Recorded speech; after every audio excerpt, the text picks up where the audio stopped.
প্রশ্নের জন্য first division পেতে পারো। আর একটা এমসিকিউ প্রশ্ন ভুল করলে 1 নাম্বার কম, মানে হয়তো ফেল, অথবা 1 নম্বরের জন্য তুমি ফার্স্ট ডিভিশন পাওনি। একটা কলেজ, একটা চাকরি হয়তো চিরদিনের জন্য মিস করে বসবে। আর তাই আজকে আমি তোমাকে শেখাবো এমসিকিউ আন্দাজ করার এমন 5টা বিজ্ঞানসম্মত ট্রিক, যেগুলো চোখ বন্ধ করে ফলো করলে তোমার সঠিক উত্তর দেওয়ার সম্ভাবনা অনেক বেড়ে যাবে। তুমি যদি ছাত্র হও বা তুমি যদি চাকরি পরীক্ষার জন্য প্রস্তুতি নিচ্ছ, তাহলে এই ভিডিওটা শেষ পর্যন্ত মনোযোগ সহকারে দেখতে থাকো। ট্রিক নাম্বার 1, এমসিকিউ প্রশ্নের সব অপশন যদি কনফিউজিং লাগে, তাহলে খেয়াল করো কোন অপশানটা সবচেয়ে বেশি লম্বা বা বিস্তারিত। বিজ্ঞানীরা বলেছেন সেই অ্যান্সারটা সঠিক হওয়ার সম্ভাবনা সবচেয়ে বেশি, কারণ প্রশ্ন তৈরির সময় পরীক্ষকরা ভুল অপশানগুলো খুব সংক্ষেপে লেখে, আর সঠিক উত্তরটা বোঝাতে গিয়েই অনেক সময় একটু বেশি লম্বা হয়ে যায়। যেমন প্রশ্নে যদি থাকে ডিএনএ কোথায় থাকে, অপশান এ নিউক্লিয়াসে, অপশান বি কোষে, অপশান সি মাইটোকন্ড্রিয়ায়, অপশান ডি কোষের কেন্দ্রকের ভেতরে অবস্থিত, যা জিনের কার্যপ্রকাশ নিয়ন্ত্রণ করে। অপশান ডিটাই সঠিক উত্তর। তাই যদি আপনার মাথায় সঠিক উত্তরটা না আসে, তাহলে মাথা গরম না করে লম্বা অপশানটা আগে খেয়াল করুন। ট্রিক নাম্বার 2, যদি সব অপশানগুলো সঠিক মনে হয়, তখন কি করবে? যখন তুমি দেখবে 4টা অপশান আছে, A B C R D, বা ডি এর জায়গায় অল অফ দ্য অ্যাবাভ, তখন সাবধানে চিন্তা করো। যদি তুমি দেখো এ বি সি সবগুলোই আংশিক সঠিক মনে হচ্ছে, তাহলে 70% ক্ষেত্রে উত্তর হবে ডি অপশান, কারণ পরীক্ষকরা এই কনসেপ্টটা দিয়ে তোমার ভেতরের জ্ঞান পরোক্ষ করেন। তবে সাবধান, যদি একটা অপশনও 100% ভুল মনে হয়, তাহলে ডি অপশনটা সঠিক উত্তর হবে না। এই ট্রিকটা সবচেয়ে বেশি দেখা যায় সায়েন্সের ক্ষেত্রে।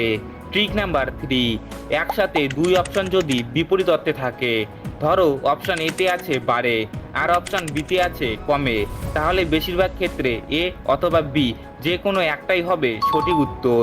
বিজ্ঞানীরা এই প্যাটার্নকে বলে বায়োনারি ট্র্যাপ, কারণ প্রশ্নকর্তারা চায় তুমি এ আর বি এর মাঝে দ্বিধায় পড়ে যাও। তাই এই ধরনের প্রশ্নে তুমি যদি কনসেপ্ট জানো বা অল্প ধারণা থাকে, তাহলে এ আর বি এর মাঝে একটা পিক করো, বাকি সি আর ডি কে বাদ দিয়ে দাও। এইভাবে তোমার সঠিক উত্তর পাওয়ার সম্ভাবনা দ্বিগুণ হয়ে যায়।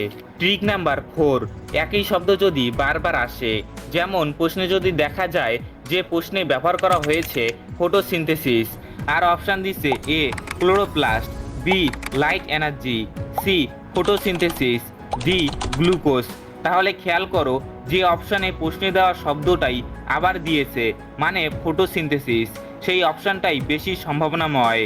এটাকে বলে রাইট ওয়ার্ক ইকো ট্রিক। পরীক্ষকরা অনেক সময় প্রশ্ন থেকে হালকা ইঙ্গিত দিয়ে দেয়, আর যাদের এই প্যাটার্নটা চোখে পড়ে তারাই সঠিক উত্তর দেয়।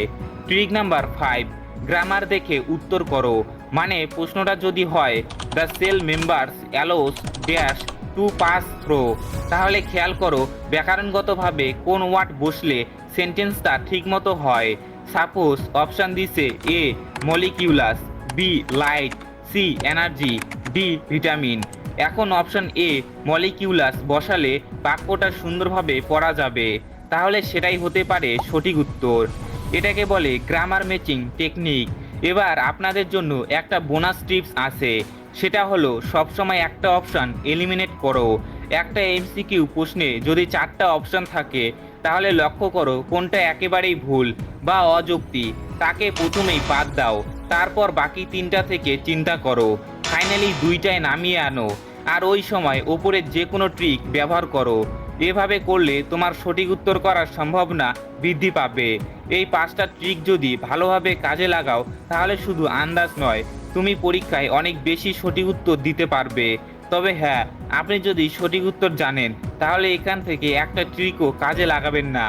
আর একটা কথা শেষে বলি, মনে রাখবেন বুদ্ধি করে আন্দাজ করাও এক ধরনের স্কিল, যেটা তৈরি হয় চর্চা ও অভ্যাসে। তোমার যেসব বন্ধুরা পরীক্ষার আগে নার্ভাস ফিল করে, তাদের সঙ্গে এই ভিডিওটা শেয়ার করে দাও। আর তুমিও যদি